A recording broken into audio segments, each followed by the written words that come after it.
சென்னைக்கு வரணுங்கிற நோக்கமே இந்த பொண்ணுக்காக இருந்தது. கையில ஒண்ணுமே இல்லை.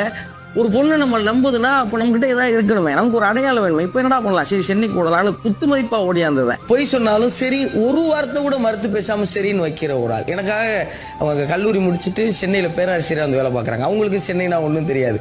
சென்னைனா போனா பார்த்துக்கலாம் இருக்குன்னு ஒரு பிரியத்துல ஓடியாராங்க. நான் கிடக்கிறேன் சூளமேட்டில், அவங்க போயிட்டாங்க ஓஎம்ஆர். ஒரு வருஷத்துல ரெண்டு முறை உணவு இடைவேளையில சந்திச்சிருக்கோம். இவ்வளவுதான் ஒட்டுமொத்த சந்திப்பு. அப்பையும் சகிச்சுக்கிட்டாங்க. எனக்கா எல்லாத்தையுமே சகிச்சுக்கிட்டாங்க.